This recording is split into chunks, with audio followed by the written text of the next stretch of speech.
What's going on, guys? In this video I'm going to go over the topic of whey protein. Okay, so essentially whey protein is, there's a fly. Essentially whey protein is derived from milk. In milk you'll find two different types of proteins. You'll find casein and you'll find whey.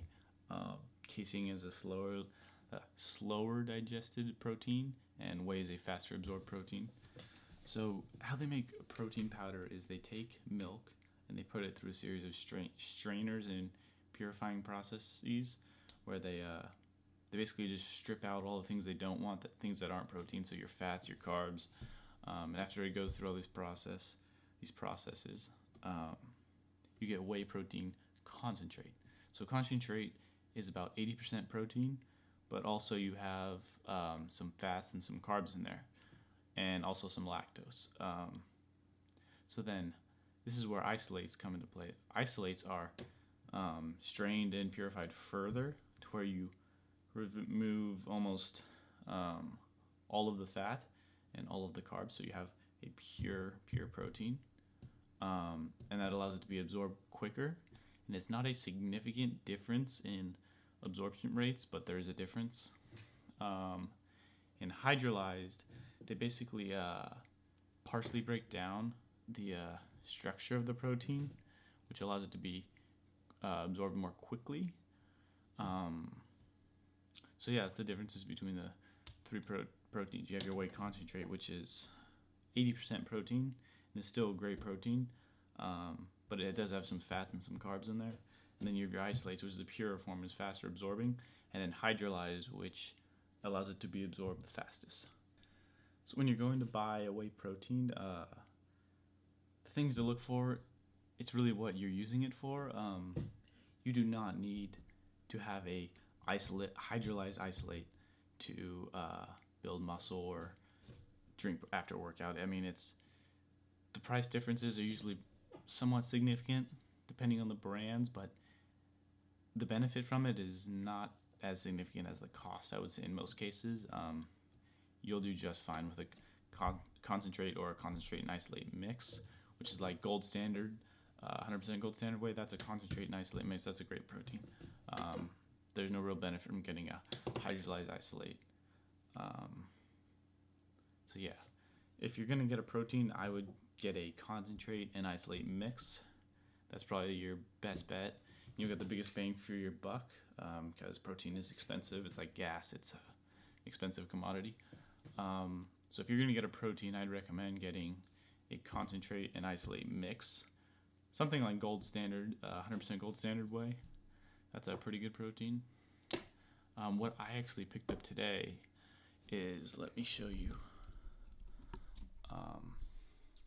I actually went against my own advice, and I picked up I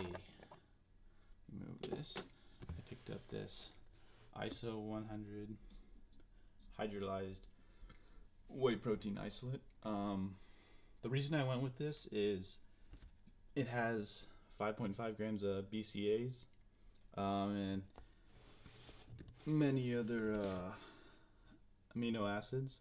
Like right here, you can see all of them. So there's some other amino acids in there.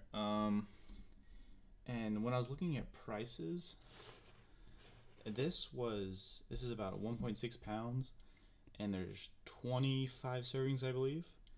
And when I was looking at the 100% gold standard whey,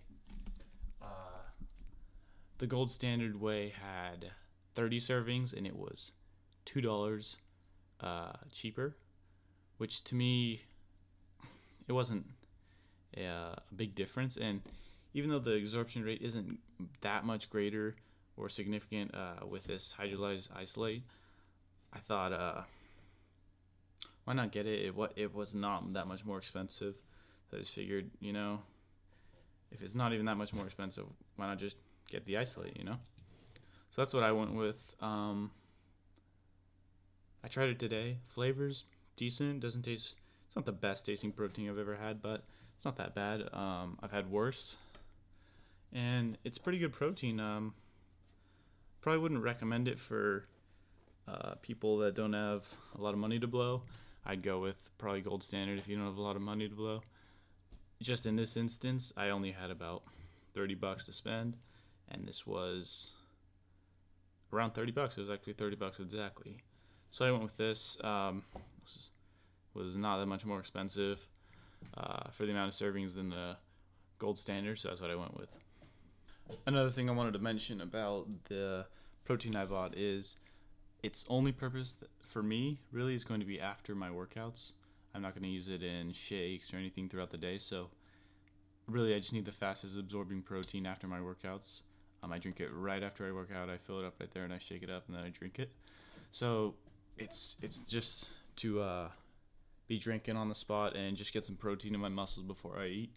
So that's really the only purpose for it. So that's why I figured an isolate was probably the best bet for my particular usage of it. On a side note, I wanted to be uploading some workout videos, but I injured my shoulder about 2 weeks ago. So that's kept me out of the gym for about the past 2 weeks. I've done legs and that's about it. So I haven't had much to record. It's really, it sucks. I hate being injured. But I'm giving it my shoulder all the time it needs to heal because I don't want to jump the gun and re-injure it and be out of the gym even longer. So when it's all healed up, expect workout videos of my upper body. I'll most likely be uploading a leg day, but until my shoulder's fully healed, I'm going to have to put off any upper